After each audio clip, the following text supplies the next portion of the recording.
Hello bachelors, welcome to this new video. In this video we are going to cover our next topic of integration और हम ये कोशिश करेंगे कि उस नेक्स्ट टॉपिक को कंप्लीट भी कर लें। बाकी आपने जो नेक्स्ट वीडियो में पढ़ा था उसमें हमने इंटीग्रेशन थोड़ा सा स्टार्ट करा दिया था और उसका इंटीग्रेशन बाय सब्स्टिट्यूशन भी हमने पढ़ लिया था। तो अभी स्टार्ट करते हैं। हम थोड़ा सा देख लेते हैं कि हमने जो पहले पढ़ा था वो हमको याद भी है या बस सारा ब्लैंक हो गया। तो ये जो मैंने आपको बताया था ना इंटीग्रेशन बाय सब्स्टिट्यूशन, उसी ही थ्योरम से होगा, मतलब उसी मेथड से होगा। तो आपके पास जो क्वेश्चन है वो है आपका is equal to integration of cot x upon में log sin x। तो जिस तरीके से आपको पहले भी बताया गया था फिर से बता रही हूँ कि इंटीग्रेशन बाय सब्स्टिट्यूशन में आपको सब्स्टिट्यूट करने के लिए कोई ऐसी वैल्यू को चुनना पड़ता है जिससे आपका जो इंटीग्रेशन है वो थोड़ा आसान हो जाए, कुछ वैल्यूज जो है आपकी कैंसिल हो जाए। जैसे कि आपके पास log sin x आपके दिमाग में थोड़ा सा होना चाहिए कि अगर log sin x का हम डिफरेंशिएशन करेंगे तो वो 1 अपॉन sin x हो जाएगा और sin x का भी डिफरेंशिएशन होगा उसी के साथ, तो वो cos x हो जाएगा। तो cos x upon sin x वो cot x दे देगा, तो इससे cot x हमारा कैंसिल हो जाएगा। तो इसी तरीके से आपने log sin x को t पुट कर लिया, उसके बाद आपने इसको यहाँ पर डिफरेंशिएट कर दिया।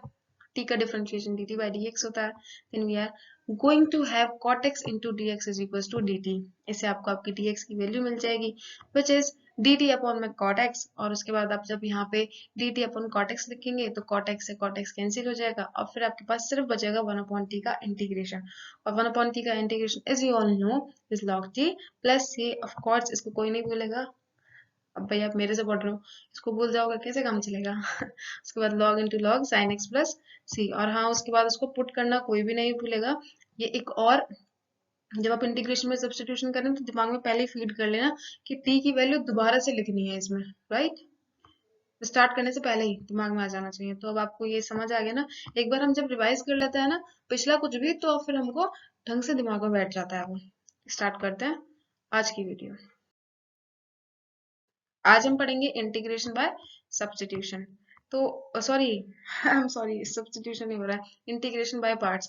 इंटीग्रेशन बाय पार्ट्स में क्या होता है ना कि जिस तरीके से आप लोगों के पास एक प्रोडक्ट रूल था डिफरेंशिएशन करने के लिए, उसी तरीके से आपके पास इंटीग्रेशन में जब प्रोडक्ट हो जाए तो उसके लिए भी एक रूल है, उसको हम इंटीग्रेशन बाय पार्ट्स कहते हैं। जब दो वैल्यूज आपकी मल्टीप्लाई में हो तब आप उनका इंटीग्रेशन करना चाहते हैं तो कुछ इस फॉर्मूले से करेंगे।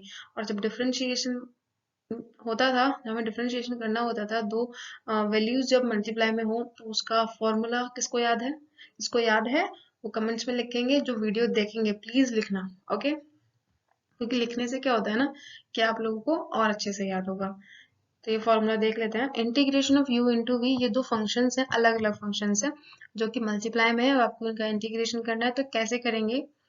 u को ऐसे ही रहने देंगे और v का इंटीग्रेशन करेंगे। उसके बाद माइनस, क्योंकि ये इंटीग्रेशन है और बाय पार्ट्स है तो इसमें माइनस होगा। जब डिफरेंशिएशन करते थे उसमें प्लस होता था तो इसमें माइनस होगा। कुछ भी लॉजिक लगा लो अपना। फिर उसके बाद आपने जो फर्स्ट वाला फंक्शन है उसका डिफरेंशिएशन करना है और जो सेकंड वाला फंक्शन है उसका इंटीग्रेशन करना है और इस पूरे का फिर से इंटीग्रेशन करना है। जब आप इंटीग्रेशन कर रहे हो तो इंटीग्रेशन तो ज्यादा करना ही पड़ेगा, जाहिर सी बात है। इसको याद रखने का एक और तरीका है कि इसमें पूरे फंक्शन में ना खाली सेकंड वाले का ही इंटीग्रेशन करना है और फर्स्ट वाले का एक बार डिफरेंशिएशन करना है और फिर नेक्स्ट टाइम पूरे का इंटीग्रेशन कर देना है। एक बार याद करो, पहले वाला ऐसे ही रखना है, सेकंड वाले का इंटीग्रेशन करना है, माइनस पहले वाले का डिफरेंशिएशन करना है, इंटू दूसरे वाले का इंटीग्रेशन करना है दोबारा से और फिर उस पूरे का इंटीग्रेशन कर देना है माइनस के बाद वाली टर्म्स का। और इसको करने के लिए कि आपको कौन सा फंक्शन पहला लेना है और कौन सा फंक्शन दूसरा लेना है, उसके लिए भी एक रूल होता है जिसको हम आइलेट रूल बोलते हैं। और वो जो आइलेट रूल होता है ये आपके सामने है स्क्रीन पे। आइलेट किस चीज के लिए स्टैंड करता है? इनवर्स ट्रिग्नोमेट्रिक फंक्शन, एल से लॉगरिथमिक फंक्शन, ए से अलजेब्रिक फंक्शन, टी से ट्रिग्नोमेट्रिक फंक्शन, ई से एक्सपोनेंशियल फंक्शन। तो इस लाइन में जो सबसे पहला वाला है उसको प्रेफरेंस दिया जाएगा, फर्स्ट प्रेफरेंस। जैसे कि आपके पास कोई भी इस फॉर्मेट में इंटीग्रेट करने के लिए आपको आए, तो अगर उसमें इनवर्स ट्रिग्नोमेट्रिक फंक्शन है, लॉगरिथमिक फंक्शन है, तो सबसे पहले आप इनवर्स वाले को फर्स्ट मानेंगे और लॉगरिथमिक को आप सेकंड वाला मानेंगे। ओके, इनवर्स को आप फर्स्ट वाला मानेंगे और लॉगरिथमिक को आप सेकंड वाला मानेंगे। और अगर लॉगरिथमिक है और अलजेब्रिक है तो आप लॉगरिथमिक को फर्स्ट वाला मानेंगे और अलजेब्रिक को सेकंड वाला मानेंगे। ये इस तरीके से इसलिए बनाए गए हैं क्योंकि इनवर्स का जो इंटीग्रेट करना होता है वो थोड़ा मुश्किल होता है, उससे कम लॉग का होता है, उससे कम अलजेब्रा का होता है, उससे कम एक्सपोनेंशियल का होता है, और उसके सॉरी उससे कम ट्रिग्नोमेट्री का होता है और उससे कम एक्सपोनेंशियल का होता है। एक्सपोनेंशियल का इंटीग्रेशन आप बहुत आसानी से कर सकते हैं, राइट। तो इसलिए इसको सबसे लास्ट में रखा गया है ताकि अगर इसके साथ कोई और भी फंक्शन होगा तो सिर्फ आप इसी का ही इंटीग्रेट करेंगे, और इसका इंटीग्रेशन तो बहुत ही आसान होता है, ई एक्स का तो ई एक्स ही रखना होता है, राइट। तो आई होप आपको आइलेट रूल समझ आ गया होगा, इनको ढंग से याद कर लेना, ये तो याद ही होंगे वैसे तो। Now let's see some examples for the same जो अभी आपने पढ़ा है, इंटीग्रेशन बाय पार्ट्स। देखिए जैसे मैंने आपको बताया था आइलेट रूल आपको लगाना है, तो आप इसमें देखिए x है और cos x है, तो आपकी according to ILATE rule I L A and then T and E, तो उसके अकॉर्डिंग जो आपका x है वो अलजेब्रिक है और आपका cos x जो है वो ट्रिग्नोमेट्रिक है। तो पहला हम किसको मानेंगे, अलजेब्रिक को, और दूसरा हम ट्रिग्नोमेट्रिक को मानेंगे, वही हमने किया है।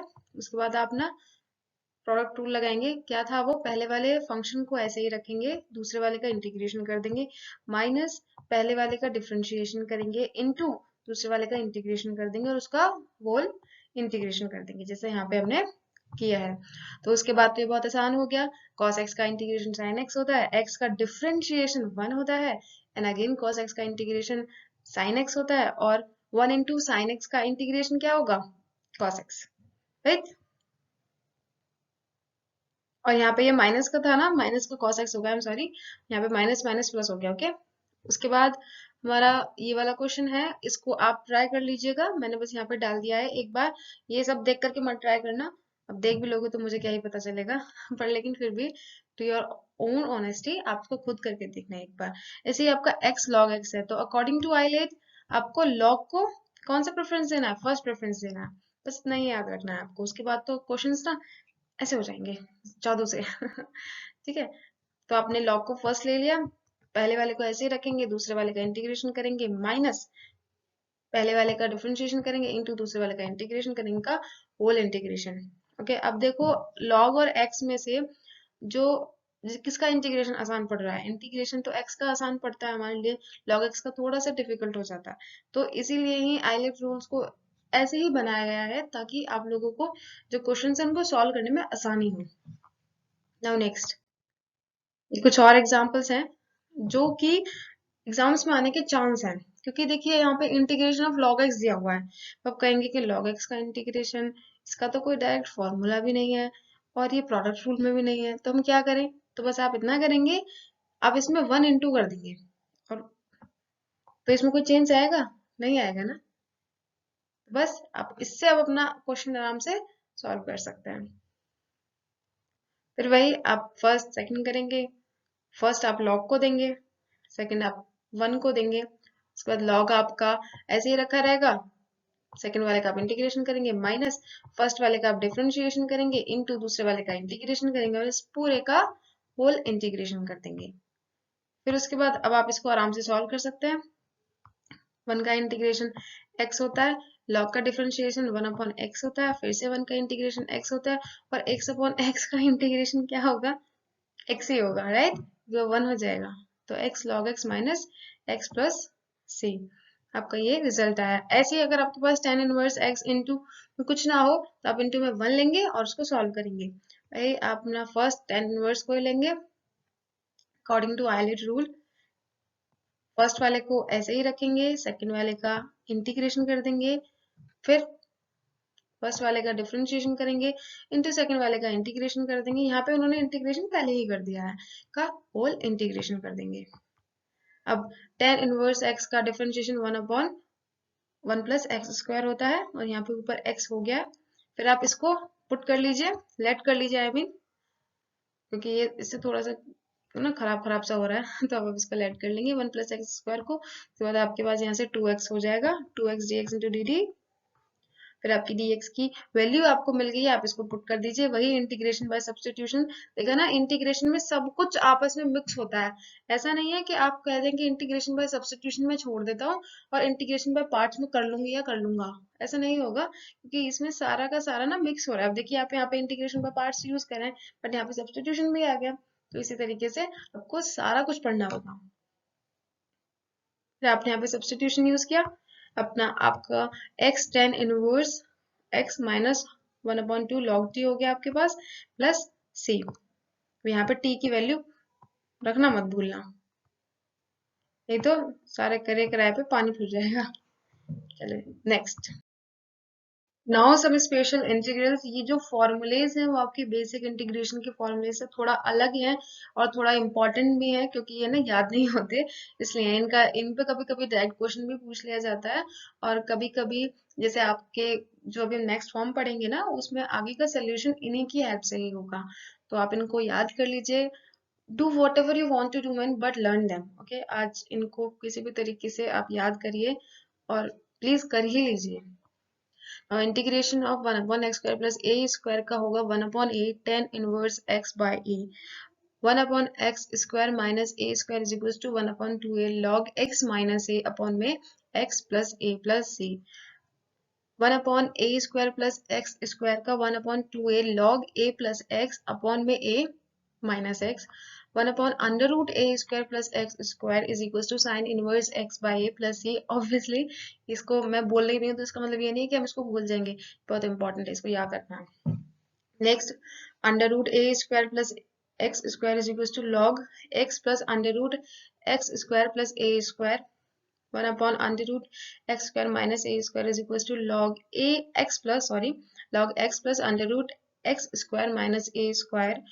√a² minus x square is equal to half of x √a² minus x square plus half of a square sine inverse x by a plus c। Listen, आप इसको याद कर लीजिए एक बार, मतलब ऐसे टिप्स में किसी भी तरीके से रिकॉल करिए कि x² प्लस a स्क्वायर का tan इनवर्स x बाय होगा, और इन दोनों का तो सेम ही है, और इसमें आप ये देखिए x माइनस a, तो इसी तरीके से करना है और नीचे उसका अपोजिट कर लेना है। इस वाले में क्या करना है आपको, मतलब a को प्रेफरेंस देनी है, ए को प्रेफरेंस देनी है, ए जिस वाले साइन में होगा ऊपर आपको वही साइन रखना है, इस तरीके से इसको याद रखिए। फिर इसके बाद आपको इसको भी किसी तरह से करके याद रखिए कि अगर √a² माइनस x स्क्वायर है तो आपको sine inverse x by a रखना है। ये दोनों भी बाकी के सेम है, यहाँ तक सेम ही है, बाकी इसके अंदर जो यहाँ लिखा है वो आपको एज इट इज लिख देना है, राइट। फिर a² माइनस x स्क्वायर, ये बिल्कुल इन्हीं के ही जैसे हैं, यहाँ पे बस इसके आगे ये एक नया कुछ आ गया है 1/2x, और बाकी ये तो बिल्कुल इसी से कॉपी किया है। यहाँ तक का इसमें ना सारा सेम है, ये सारा आपस में बिल्कुल एक जैसा ही है तीनों का, और ये हाफ यहाँ तक का इसमें बिल्कुल सेम है, बाकी इसके बाद ये यही वाला कॉपी पेस्ट हो गया है ना। तो बस इसको याद कर लो किसी भी तरीके से, वैसे तो इतना हार्ड नहीं है, आसान ही है, पर फिर भी बस ट्राई करना, ओके एक बार। और इसका एक एग्जांपल देख लेते हैं, क्या है ये, integration of b² plus a square into x square is equal to integration of dx upon में b² प्लस a का होल स्क्वायर। हमने इसको आगे और सॉल्व कर दिया है, राइट। आपके पास जो क्वेश्चन था वो खाली इतना था, और आपने इसको आगे और सॉल्व कर दिया। अभी आप इसको ax को लेट कर सकते हैं, राइट। इसको लेट करने के बाद कुछ ऐसा आया और आपको dx की वैल्यू dt बाई a मिल गई, तो आपने यहाँ पे पुट कर दी। मैंने कहा था ना कि यहाँ पे सब्स्टिट्यूशन और प्रोडक्ट रूल और ये सब ना आपस में बहुत मिले रहेंगे। आपको ऐसा नहीं है कि आपको ये आता है तो फिर आप उसे छोड़ दो, कुछ नहीं, आपको सारा कुछ करना होगा, राइट। बाकी इतना हार्ड नहीं है यार, आसानी से कर लोगे आप 1/a कांस्टेंट से बाहर निकाल लीजिए, फिर इसको एक वे में अलाइन कर दीजिए, फिर t² प्लस b², ये कौन सी आइडेंटिटी बन गई जो सबसे पहले होती थी 1/a into tan inverse x by a वाली, आप उसी से इसको कर लीजिए, राइट। फिर उसके बाद आपका ये सॉल्व हो गया। ये अब नेक्स्ट है इसका, इसमें भी आप इसको लेट कर लीजिए, फिर इसके बाद ये बहुत आसान हो जाएगा √a माइनस t², फिर आपका फिर ये बन जाएगा sine inverse x by a यहाँ पे 1 है तो उसे लिखने की जरूरत नहीं है, ठीक। और ये 1/3 कहाँ से आया है, ये जो आपने इसको लेट किया था ना, इसका ये 3 आया है, राइट। अब तो सबको पता ही चल गया होगा, इतना बताने की जरूरत नहीं हो रही होगी अब तो। ये नेक्स्ट क्वेश्चन है उसी वाले फॉर्म के ऊपर ही। यहाँ पे है x+1 upon under root x² + 1। तो आप इसको अलग अलग करके लिख सकते हैं, पहला काम हम यही करेंगे। फिर इसको तो आप इजीली सॉल्व कर लेंगे by the help of some special integrals, direct फॉर्मूले से है ये। आपने इसको सॉल्व कर लिया, फिर इसके बाद आप इसको पुट कर दीजिए, तो ये 2x बन जाएगा। यहाँ से आपकी dx की वैल्यू आपकी 2t अपॉन में 2t into D T upon में 2x हो जाएगी, सॉरी। फिर यहाँ से ये 2 2 कैंसिल हो जाएंगे, तो ये x dx is equal to T into D T रह जाएगा। ये x यहाँ पे आपका आ ही गया है पहले से ही मेरे हिसाब से, क्योंकि इनके हिसाब से नहीं आया, मेरे हिसाब से पहले ही आ गया है वो। मैंने जिस हिसाब से बता रही थी ना उस हिसाब से पहले ही आ गया। फिर यहाँ से आपका टी से टी कैंसिल हो जाएगा, फिर इंटीग्रेशन आप करेंगे 1 का, तो वो t होगा, और t की जगह पर आप उसकी वैल्यू पुट कर दीजिए, जो कि आपने x² + 1 ली थी। बस फिर अब क्या ही रह गया इसमें, आपका आंसर आ ही गया। From 1 we have integration is equal to x² + 1 plus log, इसको भी लिख दीजिएगा, भूल जाओ, right. I hope now you get the values. और ये याद रखना, ये यहाँ पे हमने x² + 1 को, इसको t² लिया था, और ये जो यहाँ पे x है इसकी वैल्यू t हो गई। मुझे लगा आपको थोड़ा सा कंफ्यूजन हुआ होगा कि ये t कहाँ से आ गया। एक बार और देख लीजिए कि यहाँ पे हमने क्या किया है कि x² + 1 को हमने t लिया है, ये जो आपका x² + 1 है इसको हमने t² लिया है, ना कि t। तो यहाँ से आपकी x की वैल्यू जो होगी वो t हो जाएगी, तो इसलिए यहाँ पे हमने x की जगह पर t रख दिया है, right. Now integration by partial fraction. इसमें क्या होता है कि आपको फ्रैक्शंस तो पता ही है ना, यहाँ पे मैंने लिखा भी है rational functions px/qx where px and qx are polynomials and qx is not equals to 0, right. जब ये 0 के बराबर नहीं होगा तभी ये एक रेशनल फंक्शन कहा जाएगा। और प्रॉपर फंक्शन भी आपको पता होगा जब ऊपर वाले की डिग्री नीचे वाले से कम हो, राइट। जब px की डिग्री qx से कम हो तो वो एक प्रॉपर फंक्शन कहा जाएगा, और इम्प्रॉपर कब कहा जाएगा, जब नीचे वाले की डिग्री ऊपर वाली डिग्री से कम हो। और उसको प्रॉपर में करने के लिए हम डिवीजन मेथड भी यूज करते हैं। नौ जो पार्शियल फ्रैक्शंस होते हैं ना, उनको सॉल्व करने के लिए ये कुछ फॉर्म्स होते हैं जिससे हम उनको आराम से सॉल्व कर सकते हैं। देखो, अगर आपको फ्रैक्शन इस तरीके से गिवन हो, अगर आपको फंक्शन इस तरीके से गिवन हो, आपसे कहा जाए इसको इंटीग्रेट करना है, तो आप उसको इस फॉर्म में तोड़ लेंगे और इन दोनों को इसके साथ इक्वेट करेंगे और फिर a और b की वैल्यू फाइंड करेंगे, क्योंकि यहाँ पे a b c ये एक रियल नंबर्स है जिनकी वैल्यूज फाइंड करी जाएंगी। अभी क्वेश्चंस कराएंगे ना, तब आपको आराम से समझ में आएगा। जब इस तरीके की फॉर्म हो तो आप x - a एक अलग ले लीजिए और x - a² एक अलग लेंगे। जब तीन फॉर्म्स हो, मतलब कि तीन फैक्टर्स हो, तो इस तरीके से तीन अलग अलग फैक्टर्स ले लेंगे। और अगर ऐसा हो तो जब स्क्वायर होगा ना, आपको स्क्वायर को 2 टाइम्स लेना है, इतना आप हमेशा याद रखेंगे, राइट। और जब इस तरीके से पॉलिनोमियल फॉर्म में हो तो आपको इस तरीके से ऊपर भी तोड़ना है, राइट। इसको एक बार फॉर्म्स को ना देख लीजिए, वैसे ये 12th का ही है, एनसीईआरटी ही बुक से मैंने क्लिक करके यहाँ पे अपलोड किया है, क्योंकि उसमें बहुत अच्छा एक्सप्लेन किया गया था। अगर आप लोगों को अपनी बीसीए बुक से समझना आया ना, तो एक बार को आप अपनी एनसीईआरटी बुक्स को उठा करके देख सकते हैं, उस पर भी बहुत अच्छा एक्सप्लेन किया गया है, राइट। अब कुछ एग्जांपल्स देख लेते हैं। ये एग्जांपल भी मैंने एनसीईआरटी से लिया है, कि बहुत आसान सा है, आपको समझने में बहुत हेल्प करेगा। मैं बहुत धीरे धीरे आपको समझाने की कोशिश करूंगी ताकि आपको अच्छे से समझ आए। ये हमने फॉर्म वहां पे देखी थी। अब आपको ये इंटीग्रेट करना है, तो इंटीग्रेट करने से पहले आप इसको एक ऐसी फॉर्म में तोड़ लीजिए जिससे आप उसे आराम से इंटीग्रेट कर लें। तो पहला वाला ही फॉर्म था वो, उसी फॉर्म में हमने इसको तोड़ लिया है। where real numbers a and b are to be determined suitably। इसमें बताया था इसको suitably determine करना है, तो 1 is equals to a into this plus b into this, right। जब हम ऐसे मतलब कि फ्रैक्शंस को हम प्लस करते हैं तो इसी तरीके से प्लस करते हैं ना, इसको इसमें मल्टीप्लाई करते हैं और इसको इसमें मल्टीप्लाई कर देते हैं, राइट। तो उसी तरीके से आपको यहाँ से a और b की वैल्यूज फाइंड करनी है। और कैसे फाइंड करेंगे, यहाँ पे आप x में एक एक करके रख के देखेंगे, तो 1 रख के देख लीजिए, 2 रख के देख लीजिए, और उससे ये सेटिस्फाई होता है जिस भी चीज से, उससे आपकी इसकी वैल्यू आपको मिल जाएगी, right. Now see, solving these equations we get a is equals to 1 and b is equals to -1, thus the integrand is given by, फिर आपको a और b की वैल्यूज पुट करनी है और उसके बाद इसको आराम से इंटीग्रेट कर देना है। फिर ये इतना मुश्किल नहीं होगा फिर, क्योंकि फिर तो ये नॉर्मल इंटीग्रेशन हो जाएगी, और नॉर्मल इंटीग्रेशन तक तो आप आराम से समझ भी गए होंगे, राइट। नाउ नेक्स्ट, ये नेक्स्ट फॉर्म जो है ये उस तरीके की है जो आपकी बी थी, आई गेस बी या सी थी, राइट, सेकंड या थर्ड वन था। तो उसमें क्या करना है आपको, वही जो 2 टाइम्स है ना जिसके ऊपर स्क्वायर है उसको आपको 2 टाइम्स स्प्लिट करना है। यहाँ पे भी वही किया है, बस उसी से आप putting x is equal to 1 into we get कुछ इस तरीके की वैल्यू आपको मिल जाएंगी, c इज इक्वल टू -1, और फिर आप c की वैल्यू रख के और अपनी वैल्यूज निकाल लेंगे। फिर आपको आपकी a b c तीनों वैल्यूज मिल जाएंगी और अब आप इसको आराम से इंटीग्रेट कर सकते हैं। x-2, x-1, x-1 का स्क्वायर, इसमें कुछ मुश्किल नहीं है, राइट, उसको आराम से इंटीग्रेट कर सकते हैं। अब ये एक और टाइप का आपके पास इंटीग्रल है उसी फॉर्मेट में, यानी कि अगर आपके पास इस तरीके की क्वाड्रेटिक इक्वेशन आ जाए तब आप क्या करेंगे, आप पहले तो अपने एक्स स्क्वायर को खाली करने की कोशिश करेंगे, यानी कि उसके साथ कोई कोफिशिएंट ना हो सिवाय 1 के। तो उसके लिए आप बेसिकली बस वही करेंगे, ए से पूरी इक्वेशन को डिवाइड कर देंगे। फिर उसके बाद आप इसमें कुछ ऐसा प्लस माइनस करेंगे ताकि ये आपकी ए प्लस बी की आइडेंटिटी बन जाए, और बस आप उसको अलग से कुछ इस फॉर्मेट में वो हो जाएगा जो कि किसी ना किसी स्पेशल इंटीग्रल के फॉर्मेट से मैच करता होगा। तो आप उसमें फॉर्मूला रख के उसको आगे सॉल्व कर लेंगे। जैसे कि आपका यहाँ इक्वेशन है वही देख लीजिए, यहाँ पे 2 है तो हमने पूरी इक्वेशन को 2 से डिवाइड कर दिया होली।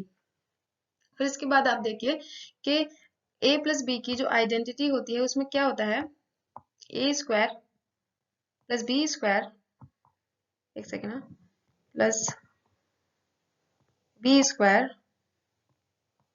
यानी है प्लस 2ab, राइट। तो इसके अकॉर्डिंग अगर देखा जाए तो हमारे पास ए स्क्वायर तो है, राइट, एक्स स्क्वायर है हमारे पास। अब ये x बाय 2 है, x बाय 2 है, तो x बाय 2 को अब ऐसा क्या किया जाए कि वो 2ab की फॉर्मेट में हम उसको ला सकें, है ना, मतलब कि वो 2ab ही है एक तरीके से। तो इसमें a की वैल्यू तो x हो गई, है ना, तो b की वैल्यू क्या है, जैसे कि ये कुछ ऐसा आ रहा है तो आप इसमें बस ये करके देखेंगे, आप इसमें एक बार 2 की मल्टीप्लाई करके देखेंगे, मल्टीप्लाई था तो आप इसको डिवाइड करेंगे, राइट। तो 1/2 इसमें करके देखिए तो क्या मिलेगा, x बाय 4। तो यानी कि x तो आपका a से आ गया और 1/4 आपका किससे आया होगा, ऑब्वियसली बी से आया होगा। तो बी की वैल्यू 1/4 थी, तो यहाँ पे हमें बी का 1/4 का स्क्वायर लेना है, तो स्क्वायर क्या होगा 1/16। तो इसलिए आपने 1/16 से प्लस भी कर दिया और माइनस भी कर दिया। I hope you are standing understanding my point of view, है ना, आपको मैं क्या समझाना चाह रही हूँ आप ये बिल्कुल समझ रहे होंगे, समझ रहे हैं ना, जिनके पास 12th मैथ से वो समझ रहे होंगे, बाकी जिनके पास नहीं थी आप प्लीज कोशिश करिए एक बार समझने की। एक बार और बता देते हैं, जैसे कि ए स्क्वायर है आपके पास और बी स्क्वायर है और 2ab है, तो ए स्क्वायर तो आपके पास क्वेश्चन में मिल ही गया आपको, आपको एक 2ab भी मिल गया, तो आपने ये इससे जब ढूंढना है ए 2ab से कि इसमें b की वैल्यू क्या थी, राइट। और उससे जब आप ढूंढेंगे तो आपको 1/4 मिली, और 1/4 को हमें स्क्वायर के फॉर्मेट में लेना है, तो यानी कि उसका स्क्वायर कर देंगे, उसी नंबर से फिर प्लस माइनस कर देंगे। यहाँ पे हमने वही किया है, ये आपकी इसी इक्वेशन में चेंज हो जाएगा, ये 3/4 एक कांस्टेंट टर्म में चेंज हो गया। फिर आपको यहाँ पे ये वाली आइडेंटिटी लगा के मैंने कहा था ना, जब ये सॉल्व हो जाएगा ना तो ये किसी आइडेंटिटी में टूट जाएगा खुद ही, और ये यहाँ पे भी वही हुआ है, राइट। नेक्स्ट, अब ये इस टाइप का इंटीग्रल है, इसमें क्या करना है, इसमें भी ये m और n कांस्टेंट ही है, आपको नीचे वाले का डिफरेंशिएशन करके और नीचे वाले को नीचे ही रखना है और उसका डिफरेंशिएशन करके ऊपर रख देना है, और फिर इस तरीके से आपको इसका इंटीग्रल ले लेना है। और नेक्स्ट वाले में एक कांस्टेंट रख के नीचे वही वाली वैल्यू रखनी है। एक बार इसका एग्जांपल देख लेंगे ना आपको और अच्छे से समझ जाएगा। जैसे कि वाला एग्जांपल ले लीजिए, यहाँ पे 3x + 1 = m, वही आपको इसका डिफरेंशिएशन करना है। फिर आपको यहाँ से m और n की वैल्यूज निकालनी है, m और n की वैल्यूज आपने निकाली, वैल्यूज रख रख के, जैसे कि मैंने बताया था आपको x में वैल्यू रख के फिर उसकी वैल्यूज निकालनी है, उसी तरीके से आप यहाँ पे वैल्यूज निकालेंगे और उसके बाद अब आप इसको इंटीग्रेट करना शुरू कर देंगे उसी तरीके से जैसा बताया था। यहाँ पे m होगा, यहाँ पे n होगा, और इसको log में आप तोड़ सकते हैं, और इस वाले को अब आप अपने दिमाग से किसी भी तरह से इंटीग्रेट कर लीजिए। इसमें वही वाला फॉर्मेट लगेगा जो मैंने आपको बताया था ना, आपको इंटीग्रल जो इससे पहले फॉर्म बताई थी वही वाली फॉर्म से ये सॉल्व होगा, है ना। यहाँ पे क्वाड्रेटिक इक्वेशन बन गई है नीचे, तो वही आपको प्लस माइनस करके चेक करके देखना है, राइट। आप इस क्वेश्चन को एक बार स्टडी कर लेंगे ताकि आपको कोई प्रॉब्लम ना हो आगे। और मैं बिल्कुल कोशिश करूंगी कि सारा सिलेबस एक बार कंप्लीट कराने के बाद, इंटीग्रेशन के बाद बस वेक्टर्स ही रहता है, एक बार एक ऐसा प्रैक्टिस क्वेश्चन लेके आएंगे जिनसे आपको और स्पीड अप हो जाएगा, राइट। Next, definite integration. ये आपका इनडेफिनेट इंटीग्रेशन से कुछ अलग नहीं है, बस उसी में एक स्टेप आगे है। इसमें आप जिस तरीके से कांस्टेंट सी लिखते थे, इसमें नहीं लिखना होगा, पर इसमें कुछ और करना होगा, राइट। देखिए, अगर आपका एक एफ ऑफ एक्स एक फंक्शन है और वो ए और बी में कॉन्टिन्यूअस है, और उसका एफ ऑफ एक्स जो है उसका एक इनडेफिनेट इंटीग्रल है आपके पास, वो है एफ एक्स, राइट। तो फिर अब आपको उसका डेफिनेट इंटीग्रेशन फाइंड करने के लिए ए से बी तक की आपको लिमिट लगानी होगी, और उस लिमिट को आप F of B minus F of A करके सॉल्व करेंगे। और इसमें क्या था कि ये इसका इंडेफिनेट इंटीग्रल था, ये इसका इंडेफिनेट इंटीग्रल था, यानी कि आपको पहले इंडेफिनेट इंटीग्रल फाइंड करना होगा, उसके बाद उसमें लिमिट्स रखनी होंगी, राइट।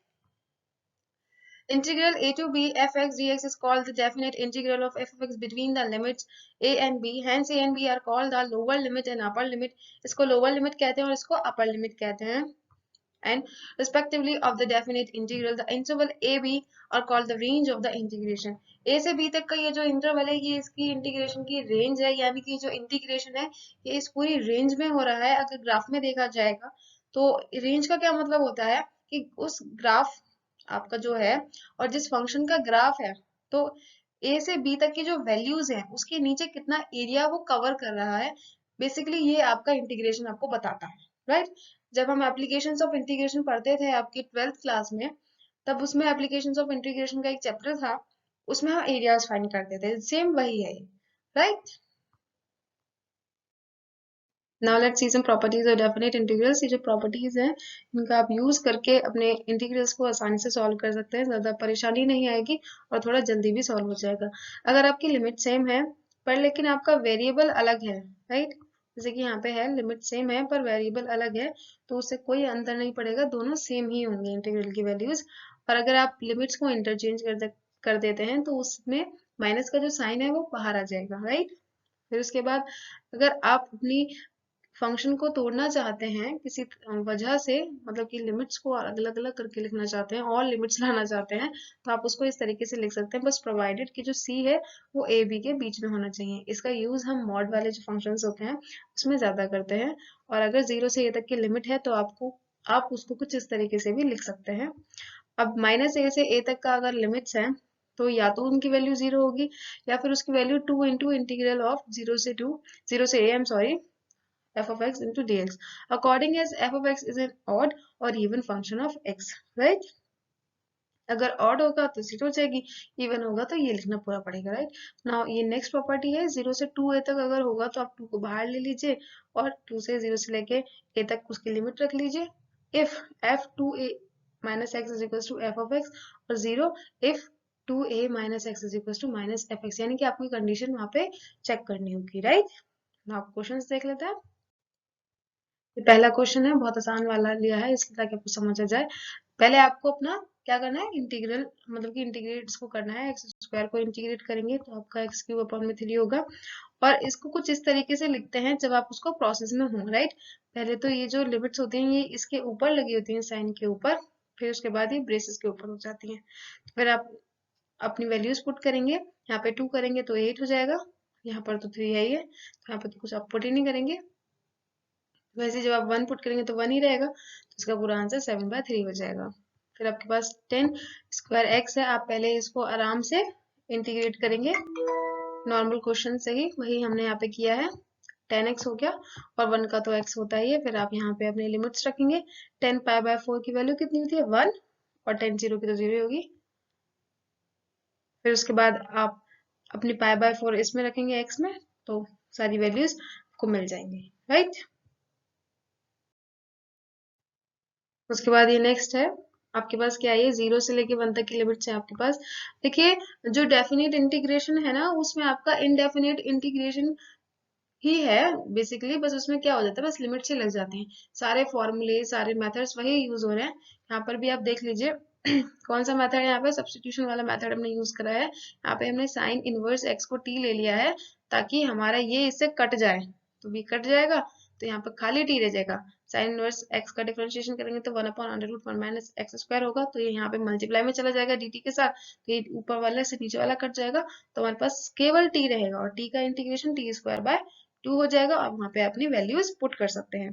फिर साइन इनवर्स x, ये आपका प्रोडक्ट ट्रू लगा के इसने करा है, अभी वैसे ही करेंगे, यानी कि सारा स्टेप्स वही है, बस लिमिट्स लगानी है। तो आप यहाँ पे इसकी लिमिट्स लगा दीजिए और ये सॉल्व हो जाएगा। और अगर आपको अभी भी समझ नहीं आया तो एक बार इसको चेक कर लेना, गो थ्रू हो जाना।